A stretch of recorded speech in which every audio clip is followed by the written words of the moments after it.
Lionel মেসিকে থামাবে কে? Algeria চেষ্টা করেছিল 4 ডিফেন্ডার, কঠিন রক্ষণ, সাজানো ফাঁদ। মেসি হ্যাট্রিক করলেন। এবার আর্জেন্টিনার সামনে আসছে অস্ট্রিয়া। রাল্ফ রাংনিকের দল 22 June Dallas stadium.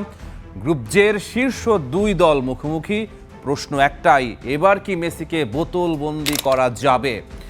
Ralph Rangnick অস্ট্রিয়ার কোচ। মডার্ন জার্মান ফুটবলের গডফাদার বলা হয় রাংনিককে। গেগেন প্রেসিং কৌশলের উদ্ভাবক। গেগেন প্রেসিং কি? ফুটবলে বল হারানোর মুহূর্তটি যে কোনো দলের জন্য সবচেয়ে ঝুঁকিপূর্ণ। এই সময় প্রতিপক্ষ দল গুছিয়ে ওঠার সুযোগ পায় না, তাই পিছু হটে ডিফেন্স তৈরি না করে বল হারানো খেলোয়াড় এবং তার আশপাশের ফুটবলাররা সরাসরি বলের দখল নেয়া খেলোয়াড়ের উপর প্রচণ্ড চাপ সৃষ্টি করে। এর ফলে প্রতিপক্ষ ভুল পাস দিতে বাধ্য হয় বা বলের নিয়ন্ত্রণ হারায়। এই কৌশলের মূল মন্ত্র হলো বল হারালে পেছনের দিকে না দৌড়ে সামনের দিকে রিয়্যাক্ট করা।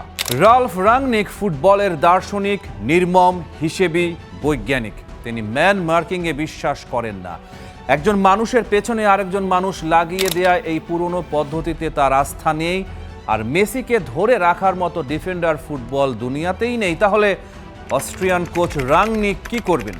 তিনি মেসিকে থামাবেন না, তিনি মেসির কাছে বলই পৌঁছাতে দেবেন না। কৌশল 1, সরবরাহ লাইন কেটে দেয়া। ধরুন একটা শহরকে অবরোধ করতে চান, শহরের ভেতরে সেনা পাঠাবেন না, রাস্তা বন্ধ করে দিবেন। খাবার আসবে না, অস্ত্র আসবে না, শহর নিজেই ভেঙে পড়বে। রাংনিকের পরিকল্পনা ঠিক এটাই। মেসির কাছে বল পৌঁছায় কিভাবে? এনজো ফার্নান্দেস, ডিপল, ম্যাকঅ্যালিস্টারের পা হয়ে গভীর থেকে সুতোর মতো পাস। মেসি লাইনের মাঝখানে দাঁড়িয়ে থাকেন আর ঠিক সময়ে বল পান। রাংনিকের অস্ট্রিয়া সেই সুতো কাটার চেষ্টা করবে। 4-2-3-1 ফরমেশনে অস্ট্রিয়ার ফরওয়ার্ড এবং midfield line Enzo Fernandez, De Paul, ম্যাকঅ্যালিস্টারদের ঘিরে ধরবে, চাপ দেবে, তাড়া দেবে, সময় দেবে না ভাবতে। বল হারাতে বাধ্য করবে মেসির কাছে পৌঁছানোর আগেই। রাংনিকের কৌশল সহজ। প্রতিভাবান মানুষ তখনই ভয়ঙ্কর যখন সে সুযোগ পায়। সুযোগটাই বন্ধ করে দাও। কৌশল 2, মাঝ মাঠে স্পেস বন্ধ করো।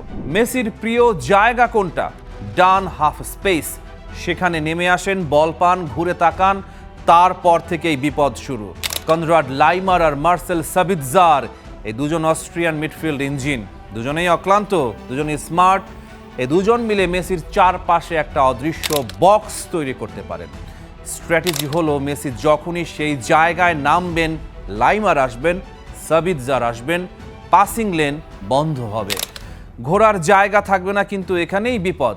মেসিকে বক্সে আটকাতে গিয়ে যদি দুজন মিডফিল্ডার সরে যান, আর্জেন্টিনার অন্য কেউ ফাঁকা জায়গা অর্থাৎ স্পেস পাবেন। রাংনিকের দলকে তাই একসাথে দুটো সমস্যা সামলাতে হবে।